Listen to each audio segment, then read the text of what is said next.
భారతదేశ స్వాతంత్ర చరిత్రను గమనిస్తే, తమ సామర్థ్యం, శక్తియుక్తులతో ఏనాడో స్వాతంత్రాన్ని సాధించుకోగల సమర్థత భారతీయులకు ఉన్నప్పటికీ, ఎంకే గాంధీ అనే బ్రిటిష్ అనుకూల పొలిటీషియన్ యొక్క కాంగ్రెస్ పార్టీ నాయకత్వంలో భారతదేశ స్వతంత్ర పోరాటం తోవతప్పింది.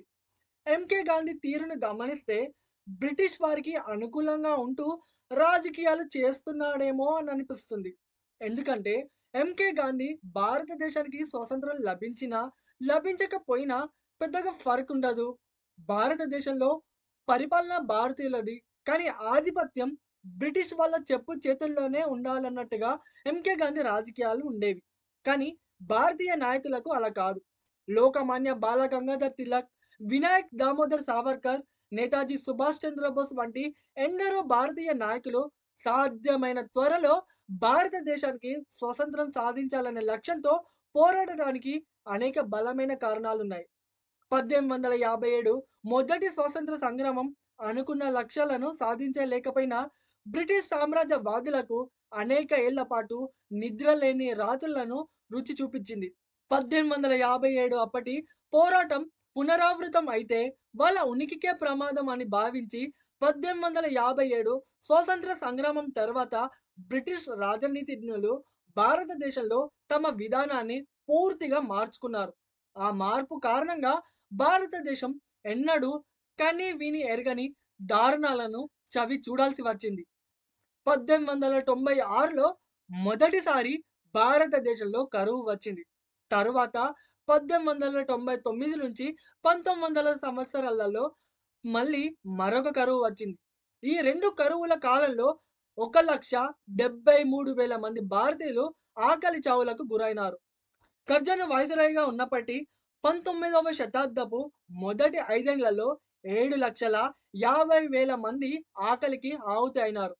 బ్రిటిష్ వాళ్ళు మన భారతదేశ స్వభావాన్ని అర్థం చేసుకొని, భారతదేశాన్ని కేవలం ఆర్థికంగా బలహీనపరిస్తే సరిపోదని భారతదేశంలో బ్రిటిష్ విద్యా విధానాన్ని అమలు చేస్తూ అధిక సంఖ్యలో భారతీయులను మానసికంగా బానిసలుగా మార్చుకొని, భవిష్యత్తు తరం భారతీయుల నుండి ఆపద రాకుండా చూసుకుంటూ వారి పాలనలో భారతీయులు బానిసలుగానే కొనసాగేటట్టు ఉండేలా చేయడం ప్రారంభించారు.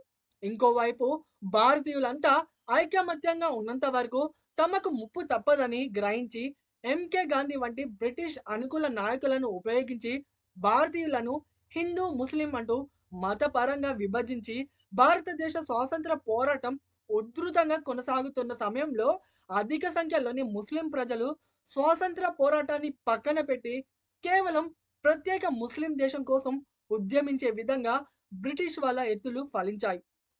ముస్లింలనైతే పక్కదారి పట్టించగలిగాం.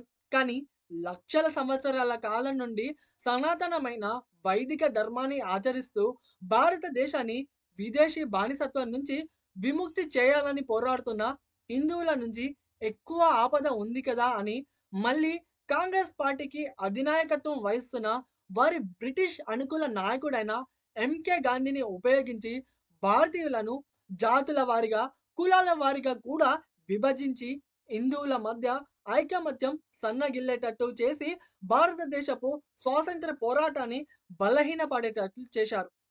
బ్రిటిష్ సామ్రాజ్యవాదానికి అనుకూలమైన ఎంకే గాంధీ నాయకత్వంలోని కాంగ్రెస్ పార్టీ ప్రభావం వల్ల భారతదేశ స్వాతంత్ర పోరాటం కొంత బలహీన పడినా గానీ, ఇటు స్వాతంత్ర వీర సావర్కర్ వంటి ఎందరో భారతీయ నాయకుల నాయకత్వంలోని పోరాటాల ఫలితంగా, అటు నేతాజీ సుభాష్ చంద్రబోస్ నాయకత్వంలో బ్రిటిష్ కుక్కలను వెంటాడి తరిమిన భారత జాతీయ సైన్యమైన ఆజాద్ హింద్ ఫౌజ్ పోరాటాల ఫలితంగా భారతదేశానికి స్వాతంత్రం సాధించుకోగలిగాం.